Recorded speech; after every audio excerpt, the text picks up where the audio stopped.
రోస్ని ఎలా రిమూవ్ చేయాలి empty cells నుంచి అని చెప్పేసి తెలుసుకుందాం. సో జనరల్గా వచ్చేసరికి మనకు ఎలా ఉంటాయి, సో ఎంటీ సెల్స్లో రోస్ అనేవి ఖాళీగా ఉంటాయి. సో వాటిని మనం ఇప్పుడు రిమూవ్ చేయాలంటే పెద్ద పెద్ద లార్జ్ డేటా సెట్స్ ఉంటాయి. సో అందులో నుంచి వాటిని వెతుక్కొని చేయడం కష్టమవుతుంది కాబట్టి వాటి కోసం ఇక్కడ వీళ్ళు ఒక ఫంక్షనాలిటీ ఇవ్వడం జరిగింది. దానికోసం నేనేం చేశానంటే మన హోటల్ రిజర్వేషన్స్ .2 ఉంది కదా, సో ఫైల్ అది వచ్చేసరికి డిస్క్రిప్షన్లో ఉందండి, గూగుల్ డ్రైవ్లో ఇచ్చాను. సో చూడండి, సో ఇదే అది. సో హోటల్ రిజర్వేషన్స్ 2 అని చూడండి. సో దాన్ని లోడ్ చేసుకుని, ఎందుకంటే అందులో నల్ వాల్యూస్ ఉన్నాయి మనం చూసాం.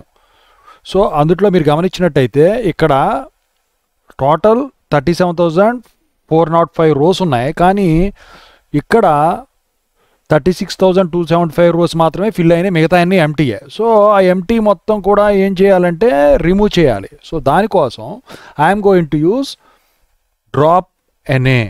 సో ఫర్ దట్ వన్ ఇప్పుడు వచ్చేసరికి ఏంటంటే నేను ఫస్ట్ ఏం చేశానంటే పాండాస్ని ఇంపోర్ట్ చేశాను. ఎప్పట్లాగా ఇంతకుముందు చూడని వాళ్ళైతే చూడండి, వీడియోస్ ఉంటాయి.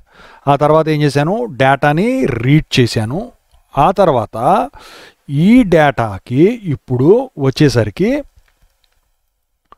ఏం చేస్తానంటే new data. So new data is equal to, so ఇప్పుడు ఏమనుకున్నాను, డేటా అనుకున్నాను కదా, అది ఇంతకుముందు data dot, so drop D అని కొట్టినామంటే ఇక్కడ డ్రాప్ ఎన్ఏ అన్న ఒక ఆప్షన్ వస్తుంది చూడండి, డ్రాప్ ఎన్ఏ.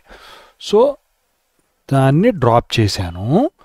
సో అయితే ఇక్కడ ఏంటంటే ఇది ఈ డ్రాప్ ఎన్ఏ అనేది ఇప్పుడు మనకున్న కొత్త డేటా ఫ్రేమ్ ఏదైతే ఉందో ఈ డ్రాప్ ఎన్ఏ అనేది ఇచ్చామో దాన్ని రిటర్న్ చేస్తుంది. కాకపోతే ఒరిజినల్ దాన్ని మాత్రం చేంజ్ చేయదు. మనం లోడ్ చేసాను చూసారా, దాన్ని చేంజ్ చేయదు. ఒకవేళ అది గనక చేంజ్ చెయ్యాలి అనుకుంటే, అది ఇంతకుముందు లోడ్ అయింది కనుక ఒరిజినల్ డేటా ఫ్రేమ్ కూడా రిమూవ్ చేసి ఈ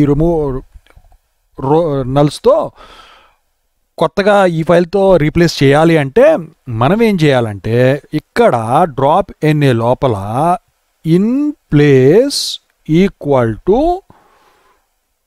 ట్రూ అనేవాళ్ళు, in place equal to true అని ఇస్తే అప్పుడు దీంతో కూడా రీప్లేస్ చేస్తాను అనమాట, లేకపోతే చేయదు. సో ప్రస్తుతానికి ఇది వాడిన నేను, మీకు డిఫరెన్స్ తెలియాలిగా. సో దీన్ని new data equal to data dot drop NA అని ఇచ్చాను. సో తర్వాత ఇప్పుడు నేను దీన్ని ప్రింట్ చేస్తా, ప్రింట్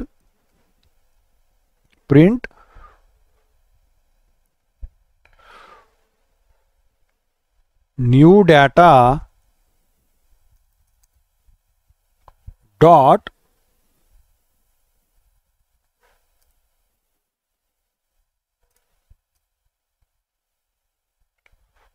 టు స్ట్రింగ్, _string అని ఇచ్చాను అనుకోండి.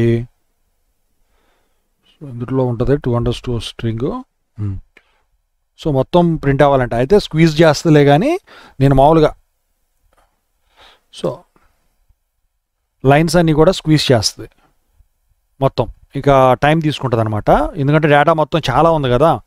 సో అది రిమూవ్ చేసి, ఇప్పుడు ఆల్రెడీ రిమూవ్ చేసింది అది, ఇప్పుడు కొత్త డేటా ఎన్ని రోస్ వస్తాయో చూడాలి కదా. సో ఇక్కడ మీరు గమనించినట్టయితే ఇక్కడ మళ్ళీ లైన్స్ మొత్తం కూడా స్క్వీజ్ అయినాయి, ఎందుకంటే ఎక్కువ డేటా ఉండటం వల్ల. అయితే నేను ఇప్పుడు ఏం చేస్తానంటే ఈ _string అనేది తీసేసి సో ఓన్లీ డేటా ప్రింట్ చేస్తాను. ఎన్ని ఉంటాయో చూడండి. సో 36,274 మాత్రమే మిగిలాయి చూడండి.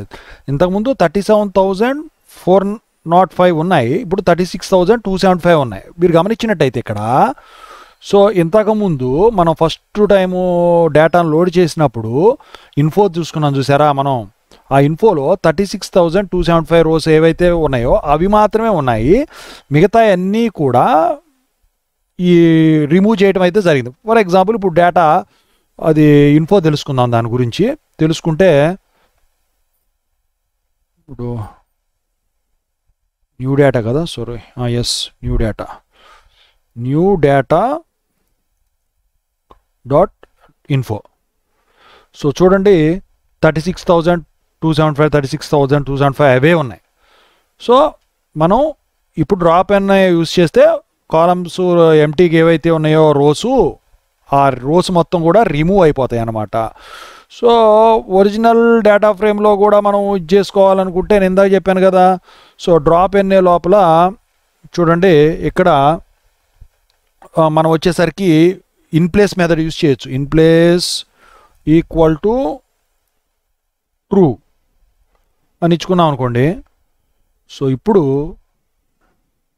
న్యూ డేటాని ప్రింట్ చేసామనుకోండి, నన్ పోయిందే మొత్తం. సో ఇప్పుడు చూడండి డేటాని ప్రింట్ చేస్తాను. సో 36,275 రోస్ మాత్రం మిగిలాయంటే ఎంటీ రోస్ మొత్తం కూడా రిమూవ్ అయిపోవటం అయితే జరిగింది. ఇంతకుముందు ఎన్ని ఉన్నాయి? ఇంతకుముందు వచ్చేసరికి 37,000 ఉన్నాయి. అలా 36,275 రోస్కి మిగిలిపోవడం అయితే జరిగింది. So this is the use of using the drop ఎన్ఏ